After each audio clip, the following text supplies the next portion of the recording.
Hello there. Once again, it is time to take another revealing peek back into history. What famous date shall I set it to today? Once again, it's time for Throwback Thursday, a second chance to look at some truly awful podcasts. No, wait, a second chance to see how far Vicis Interimo has come over the last 8 years. New episodes will be released pretty much weekly, but Thursdays I've reserved for throwbacks to see how far we've come. A lot of the information on here no longer applies, whether that be businesses or links that may not work anymore, so be advised of that. But again, I want to thank the patrons that we have at this time, though they may not have been here the first time these episodes were recorded. I am thanking them again because they're helping us move forward with our new episodes. And those are patrons such as at Lonely Bob, Big Al V, and Goldafish. In the meantime, I hope that you enjoy what you hear. Sorry.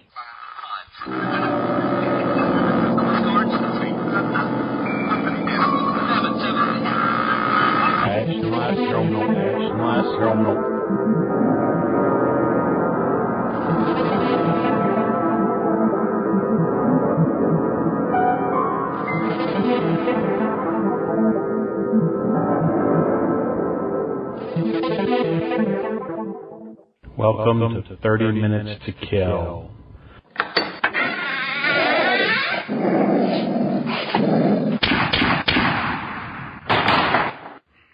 Hi, and welcome to episode 14 of Vicis Interimo.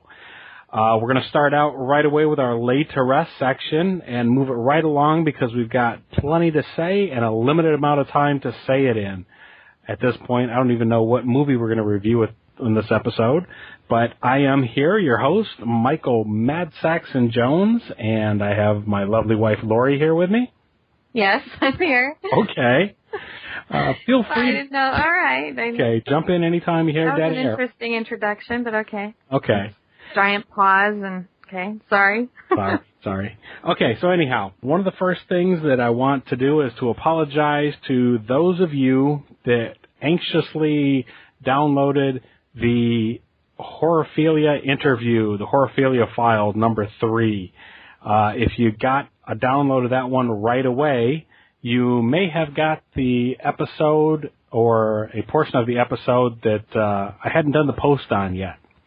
So you maybe strictly got the interview with Jamie. I realized that I had uploaded the wrong file, so there was a separate one that included a little bit of post work on it and an explanation of what my intent was while doing the interview questions there. So maybe if it doesn't sound like something that you heard on the episode that you listened to or downloaded, maybe go back and listen to that first 2 or 3 minute intro into that one. What else did we have to say? Well, one thing, we have a new phone number here that you can get in contact with us at. That phone number is 206-203-1198. Feel free to reach us there. Leave us a voicemail. Cool thing about that is that instantly converts it to a WAV file that we can import here and put on the podcast if you wish it. I'm just going to assume that you want that to appear here on the show if you leave something. If not, please say so, and we'll be happy to hear from you, and we won't include you in the episode. But if you do want to be heard, that's one way you can get to us, to contact us and leave us a message. One other thing is I'd like to thank those who joined us at our Facebook page. We have the Vicis Interimo 30 Minutes to Kill fan page there on Podomatic, or not on Podomatic, rather on Facebook. Initially I had a place at Blogspot and so on, but we wasn't getting a lot of traffic there. A lot of people are on Facebook. In fact, we've had about 30 people or so join. So, yeah, we'd like to take a moment to thank those people that have joined that page. I'd just like to go through and give a quick shout-out to the people that have joined, people such as Joe, Stephen, Sandra, Stan. We have Troy and Tammy, Jason, Patrick, Mike. There's Boris and Kurt. We have Justin, Marco, Rich, Bart, Brian, Susan. We have Stephanie and Vaughn. We have Rocio, Tom. There's Jason and is that Di or Day? What do you think? We have Billy, Brad, Jeremy, Alvino also on that list. So thanks to you folks that have taken the time to join, and be sure to suggest us to anybody else that you think that might also enjoy this. What I'm going to try to keep that page for is I'll try to make a couple of updates to it each week, but what you'll find there is when the new episodes are airing, and any other small horror-related things that we might come across, maybe suggestions of websites or other podcasts to listen to in the meantime. You can also find banners to other supporters of the show or other people that we would like to support. You can find a Horrorphilia.net banner there. There's a Cockfight Club banner there. I got to work on that Horrorphilia one because that's actually an animated one where that severed hand kind of moves across the page. But what else did we have for the Laid to Rest segment? Lori, do you remember? No, I think you pretty much covered everything. I think so, too. I know that by this time, when the time this actually airs, the Splattercast polls for the Splatcademy Awards will be closed. Hopefully you folks went there and made sure to vote for or support Horrorphilia as the number one new podcast. I know initially we had hoped to have Jamie join us on this episode, and we were going to have him do a review of a movie, but because of scheduling conflicts, that didn't work out. So it's just going to be the two of us here again. And actually, the movie's undetermined, as I said. Like I said, we do this these tapings, whatever, in segments. So I think that's it for this Laid to Rest part. We'll cut that here, and we'll be back with a review.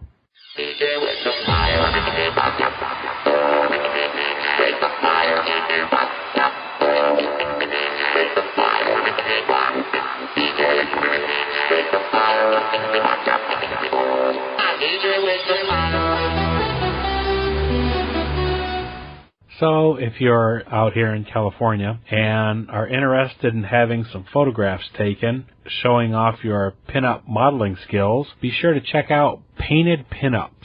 PaintedPinups.com is where you can find them. Talk to Kurt or Chad. You can reach them at 562-458-5916.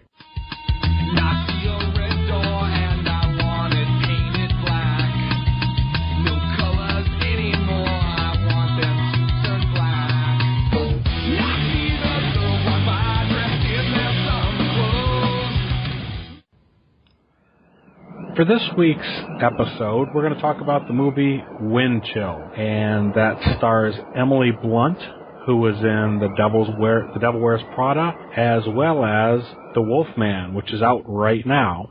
This also has Ashton Holmes in it, and some of you might recognize him if you saw A History of Violence. That's another great movie that we enjoyed. So that's the movie we're going to talk about. It's from 2007. I guess, first of all, Lori, I'm going to ask you, what's your general opinion of the movie? It was okay. I don't think I could say much more than that.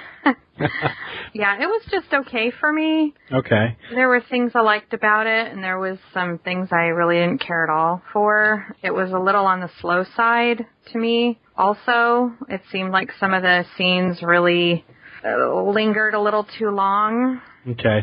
Well, let me ask you, how much of this should we spoil? What do you think about that? This has been out since 2007. I don't know if a lot of people have heard of it.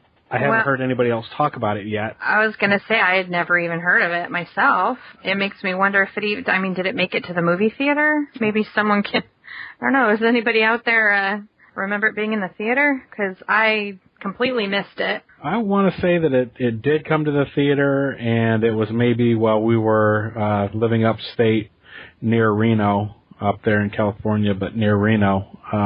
And so that's probably why we missed it, or maybe weren't more familiar with it. Could be. I think we're going to have to spoil it a little bit just because it's going to be up to whoever, that's listening. We'll try not to give away too much, but we are going to have to spoil a couple of things, I think, just to make it interesting or worth looking at.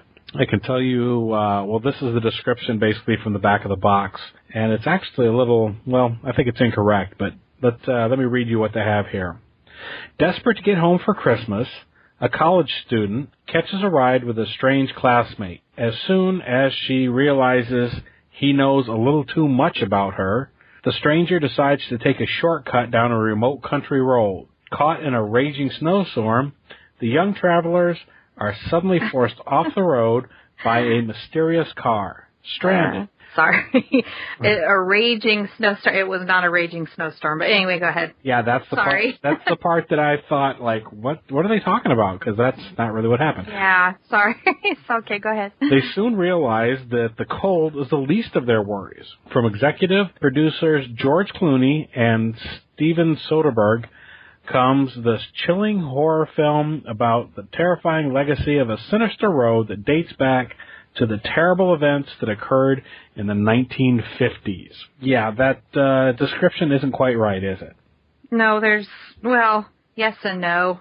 It has a general outline of it, but like I said, it wasn't this raging snowstorm or anything. Right. Yeah, the description sounds a little cooler, I think, than the movie actually was, but yeah, I don't know. I don't know what you want to talk about first. The characters, the situation. Well, first of all, before I say too much about the movie itself, I'm just going to go ahead and give my rating right now. And my rating, this is the way it went. It started off as a 3 for me, because I'm watching it and I'm thinking, this is going to be the same type of stuff that we've seen before over and over again without anything really interesting happening. And like you said, one of my notes here is it definitely did have a slow start. It got going. Once it got going, I'm going to say the third quarter of the movie. I didn't time it exactly, but I'll say the third quarter of the movie, it really picked up steam for me and went all the way as high as maybe an 8. Wow. I really enjoyed now that could be my fault.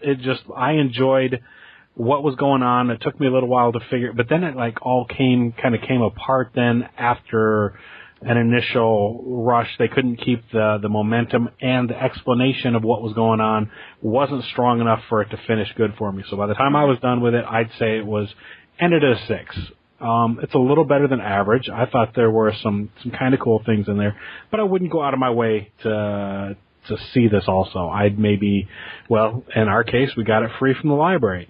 Yeah. I don't know that I would go out and spend more than $1 or $2 if you could find it at Redbox, maybe. No, yeah, I don't think so. I mean, yeah. I mean, I don't know. I don't know if it's really as bad as all that. It might be. I don't know. I mean, usually almost any horror movie I can recommend to my niece who is a lover of any kind of horror. She'll watch anything and think it's great, but I actually find it kind of hard to recommend this one to her. I was going to hand it off to her today if she wanted to watch it, but it was just a little too slow, and something was very wrong with the story for me. I can't quite put my finger on it. It's a really cool premise, and it almost had that kind of creepy Twilight Zone-y, what's going on here. Like you said, I don't know how much of a spoiler you want to have going on here, but as soon as these kids were trapped out in this car, out in a snowbank, people start just walking randomly by the car. That was creepy. So I thought, ooh, that's kind of, it's going to be this kind of cool, creepy ghost story. That's where it kind of hooked me. But then, that was it. Yeah.